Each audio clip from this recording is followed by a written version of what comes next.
What's up, everybody? It's that one girl here, and I'm back with another video. First things first, by the time you watch this video, it'll be after Delta Sigma Theta Sorority Incorporated Founders Day. So go ahead and say Happy Founders Day in the comments down below. But that's not what this video is about. This video is going to be about your second week at BMT, also known as the first week of training. Cause I'm in love with you.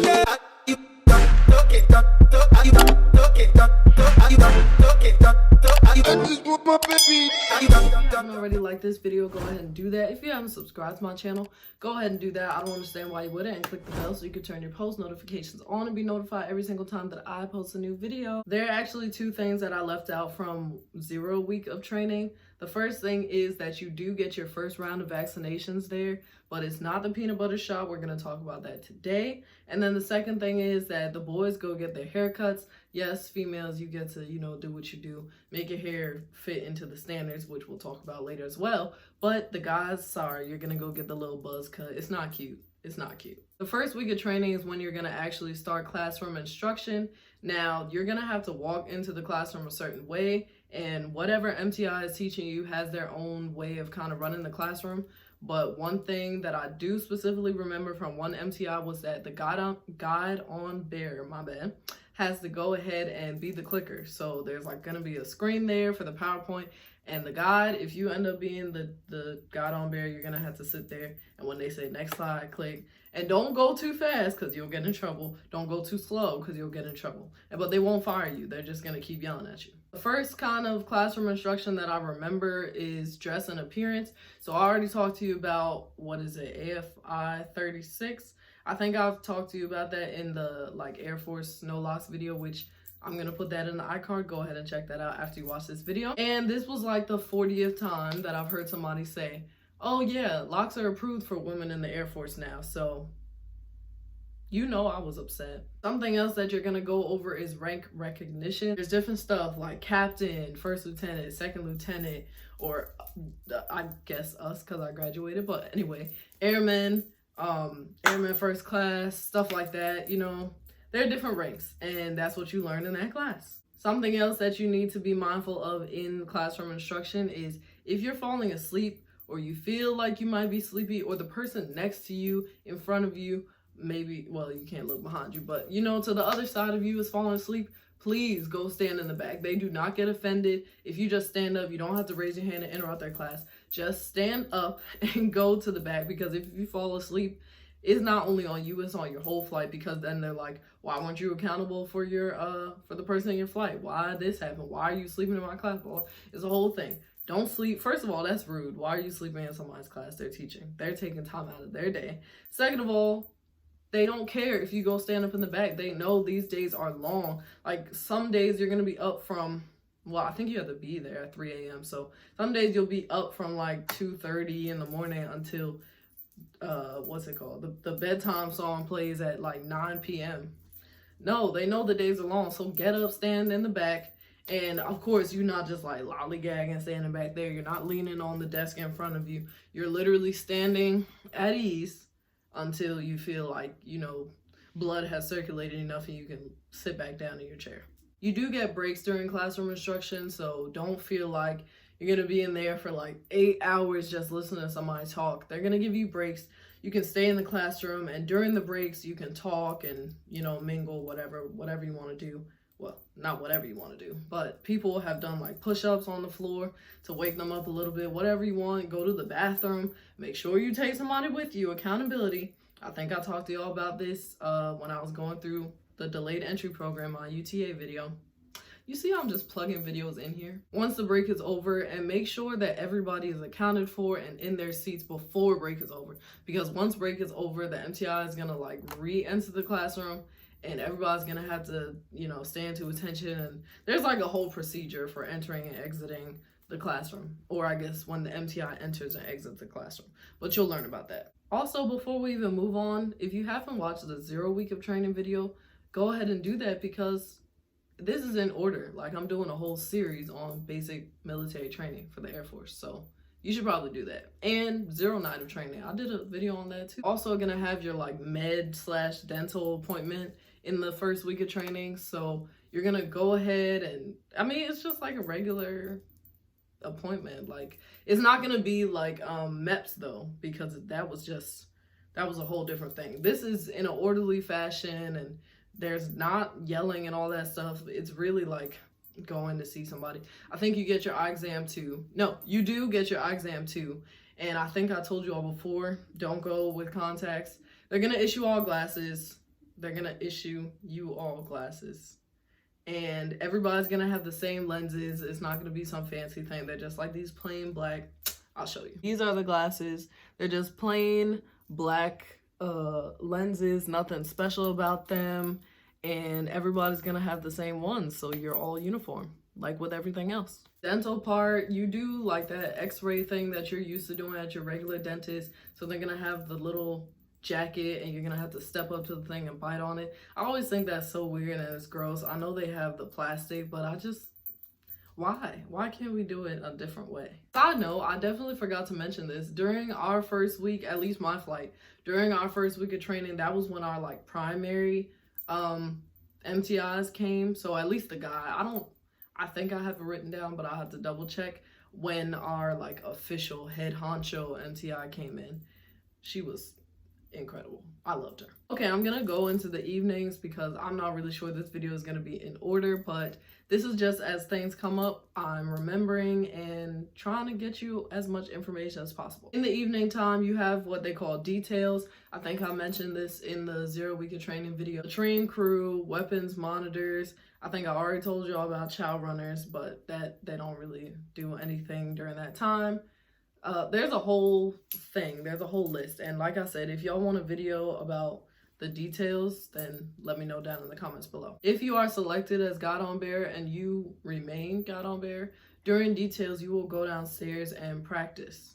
We were in our first week of training. Like I said, we don't know anything. So these girls from the 7th week of training actually showed us what to do. I forgot to tell you all, there's an alternate God on Bear just in case something happens or you have an appointment like I had, but we'll get into that later. During the time that you're supposed to be practicing or, you know, leading the flight, the alternate God on Bear will take over and lead the flight. So every time that the flight was doing details, that's when the two of us would go downstairs and practice. One thing that was really cool about practicing in the evening time, and it was just like you all, not the MTIs over there, was that we got to practice with our brother flight and our cousin flight. And sometimes they knew better than we did about how to do certain things, and sometimes we knew better than they did, most of the time because we're females. But anyway, you know, we had it, we worked together, and we did it. First week of training, you also have Airman's time. So Airman's time is basically when you go in the day room and you sit there, your MTI comes in, you're gonna have this like whole in and out procedure, just like the classroom, what you have to do when the MTI enters, when they exit, whatever. Airman's time, you're basically just talking about the week so far and what is coming up in the next week or the next day. If anybody has questions or anything, pretty much anything that you need to discuss with your MTI. Later on during basic training, you'll also get these like nasty kind bar things. They're like energy bars that you're supposed to eat, and they're so gross, but you like have to eat it, and you have to eat it before you leave the day room. So you can't even just be like, oh yeah, I'll eat this junk and sneak it. Like, you're gonna have to eat it. They're gonna have to, you know. Ugh. Also, in the first week of training, your weapon is issued, and do not dare to call it a gun. It is a weapon. And I don't know if you noticed from the picture in the thumbnail of the video before this, but it stays in your locker. So you're not just gonna be walking around with it all willy-nilly. You're gonna have it in the locker and it's gonna stay there. You are not really gonna touch it unless the MTI is present and you're doing what you're supposed to do.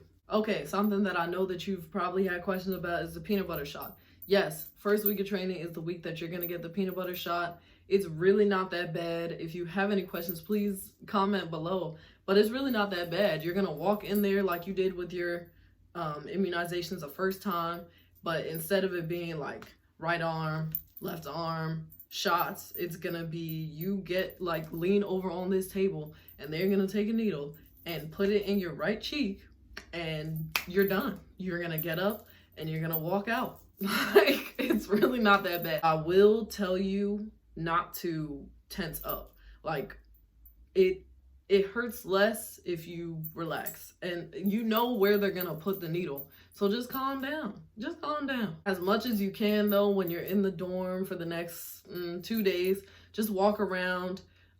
If you have to get a massage, go ahead and massage it. It's not weird. People know that you got the peanut butter shot. They know where you got the peanut butter shot. Some of the people in your flight will be doing the same thing. So do what you have to do, because it will be sore. It'll be more sore the next day than the day you get it, just like any shot. The reason they call it the peanut butter shot, I feel like people don't know, is that it's penicillin. It's penicillin, by the way. I keep saying that, not telling you what it is.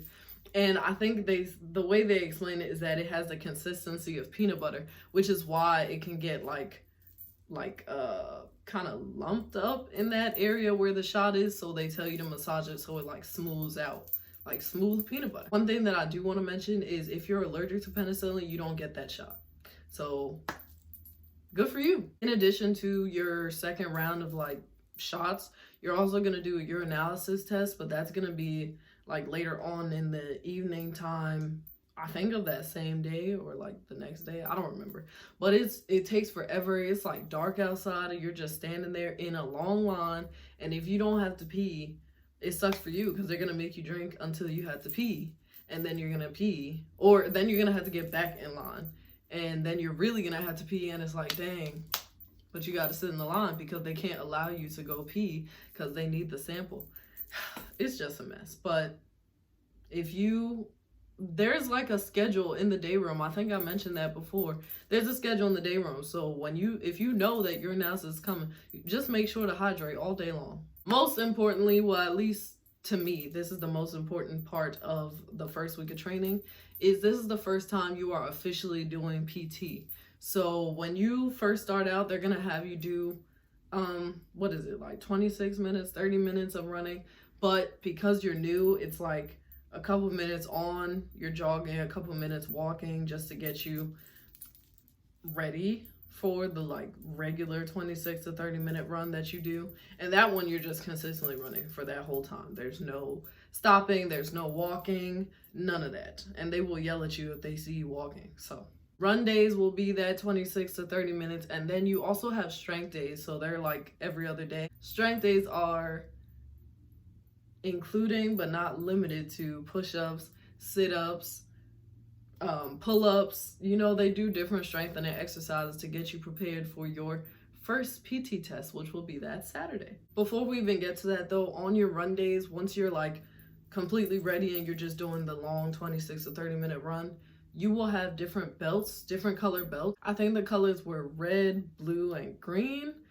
Correct me if I'm wrong, someone down in the comments, but I know for sure red was like, you don't meet the standards, and they will show you the standards. The standards will be in your book. Next color, which I can't remember was if it was green or blue. Those are the people like myself that are just in between, because I think the highest color, green or blue, whichever one it was, I'm pretty sure it was green. But anyway, whichever one it was, those are the people that are like above average or whatever. Your first PT test is exactly what you've been doing all week long and what you will continue to do for the upcoming weeks. You are doing a 1.5 mile run on a track. So when you do practice, don't be going up and down hills and stuff. You don't need all that. Just go around the track a couple times, 6 times to be exact, for your 1.5 mile run. You're gonna do push-ups in a minute, how many push-ups you can do in a minute, and how many sit-ups you can do in a minute. That's it. People get so like overwhelmed and over excited about this. That's it. I'm gonna put it in the description box below what the PT standards are. I know a lot of people were going for Warhawk. If you don't know what that is, we can talk about that in another video. My favorite part about the first week of training was seeing people from my delayed entry program. So the people that shipped the week after me, they came in on Tuesday night, so I saw them Wednesday in their civilian clothes, and I actually got to make eye contact with a couple of them. So it was just like, all right, you guys, that's it for this video. Thank you so much for watching. If you watched to the end, go ahead and comment PT, because I think that is the most important part of your first week of training to me. If you haven't already liked this video, go ahead and do that. If you haven't subscribed to my channel, go ahead and do that. I don't understand why you wouldn't, and click the bell so you can turn your post notifications on and be notified every single time that I post a new video. Most importantly, friends, please go ahead and share this video. Share it at a pavilion, share it with someone who's Brazilian, and share it with a civilian. I don't care. Love you guys. Deuces.